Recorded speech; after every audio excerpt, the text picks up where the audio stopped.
Mr. Guterres, this year almost 1 million people came to Europe by sea, and all of a sudden this became headline news all over the world.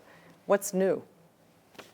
Well, the news is that for the first time refugees came in big number to the global north, to the developed world, to the rich countries. Of course, we have witnessed a dramatic acceleration of displacement in the last few years. From 2010 to 2015, the number of people displaced by conflict every day has multiplied by 4. Which means that we are having more and more conflicts and more people being forced to flee, and the old conflicts remain and we don't find solutions for people. 10 years ago we were hoping 1 million people go back home every year in safety and dignity. Last year only 124,000.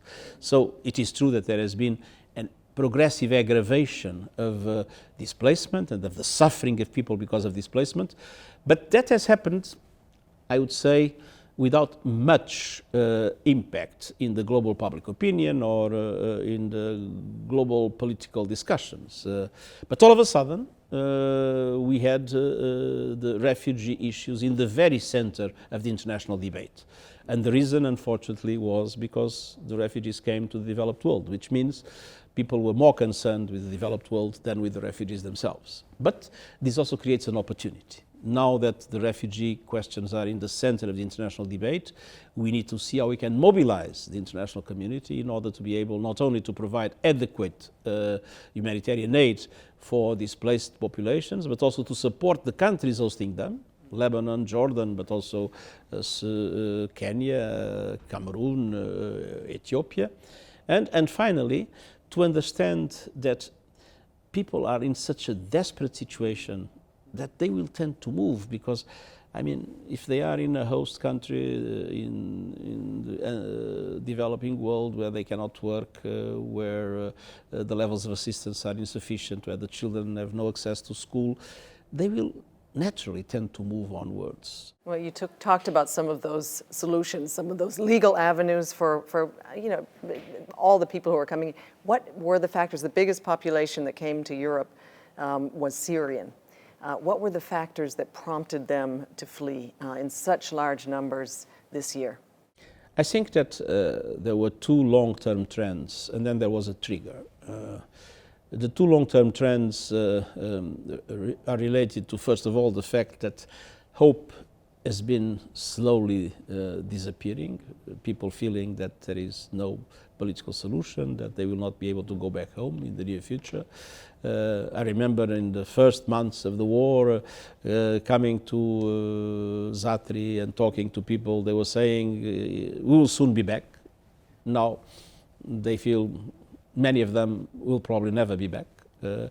Second, the living conditions of the refugees in the neighboring countries have been deteriorating in a very dramatic way. They are not allowed to work. Only half of their children are at school, and for Syrian families education is absolutely vital because they were used to have it for everybody. The levels of poverty in the Syrian communities in Lebanon and Jordan and in Turkey are extreme. And so more and more people became desperate and thinking that the only way would be to move onwards. There was quite a citizen movement in Europe that was actually recognizing the refugees as people who were fleeing the terrorists, not terrorists themselves. They were organizing welcoming parties and food and clothing, getting to know individual refugees, holding demonstrations saying the values of Europe should be, we want to welcome refugees here, we want an open Europe, we don't want a fortress Europe. Does this give you hope? Are you concerned that the other side, the fear in that battle for values, is overtaking the compassion that so many of those citizens represented? I think it's important to take into account that obviously there are xenophobic attitudes that we simply need to reject. But we also need to take into account that in our societies, we sometimes have people with fears, with anxieties, and we need to be able to respond to those fears and anxieties in a positive way, and not just to condemn them. one terrible thing in this so-called European refugee crisis, we know the refugees are not coming from Europe, but I mean the problem happened in Europe.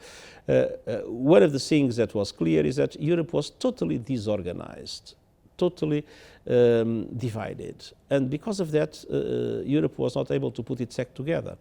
And so instead of having a proper reception, proper screening, and then distribution of the refugees orderly, moving by plane from the point of entry to the different countries receiving them, what we had was a crowd of thousands of people every day moving through the Balkans in a total chaos.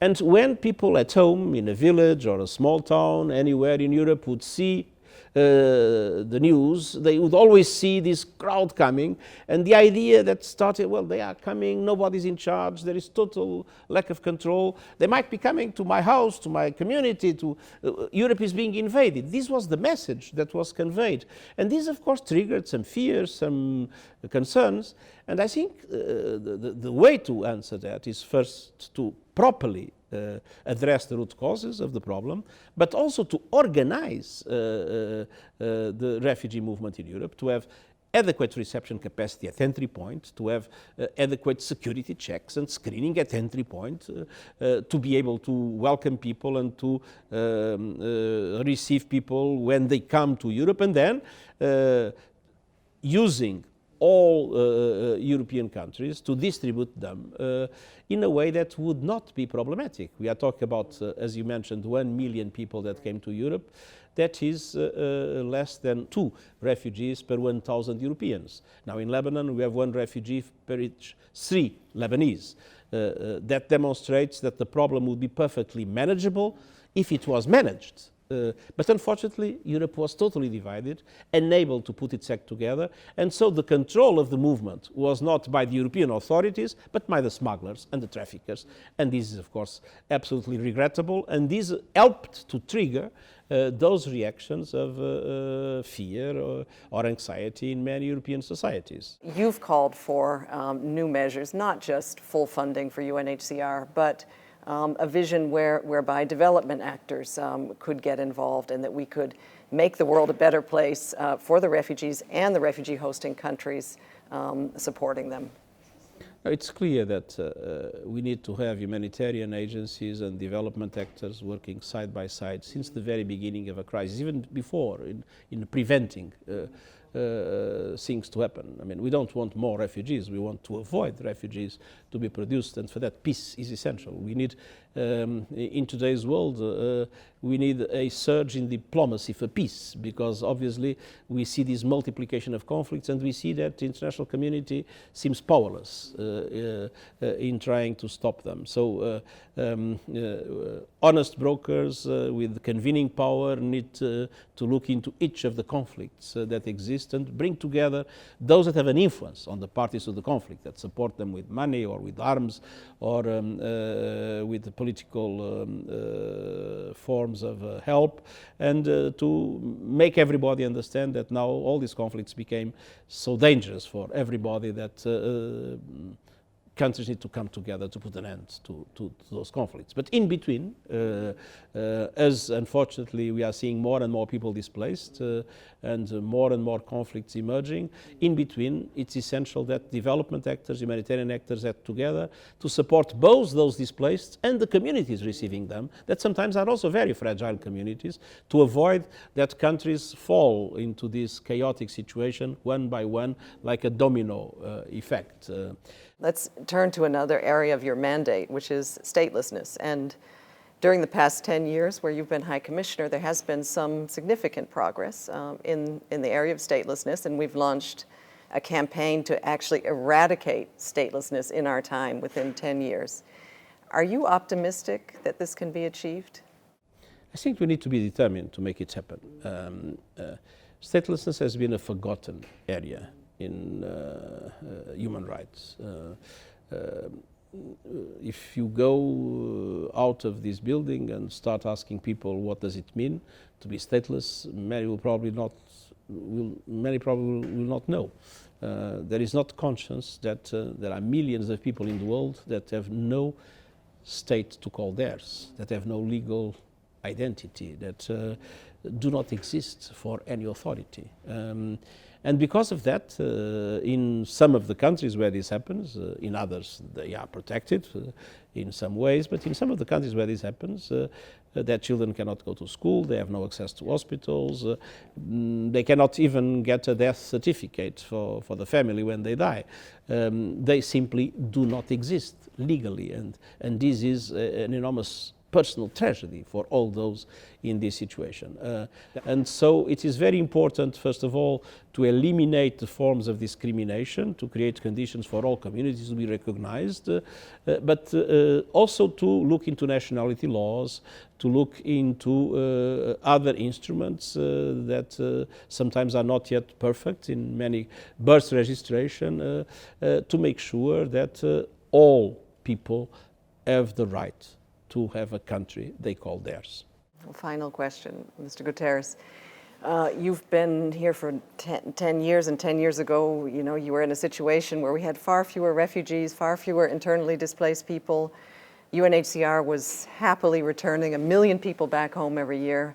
Unfortunately, things have not changed for the better, even though UNHCR is helping more people. Looking forward, where do you see the world going? Are you hopeful, and where are we going to be saying next World Refugee Day in 2016? Now we live in a world that is no longer bipolar or unipolar.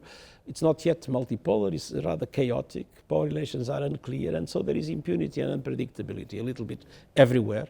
And people start conflicts without being afraid, because nothing will happen to them. And in this context, we are seeing a staggering escalation of the number of people displaced by conflict. And as you mentioned, we are having more and more people to support, but more and more difficulties to be able to provide what they need. Now, looking into what happens today, there are some hints of hope here and there. We had the Vienna meetings, some hope that the Syria situation might move in the right direction, but still very unclear whether that will happen or not. But the general trend remains a very worrying one, so I'm afraid things might get worse before they will eventually start to get better.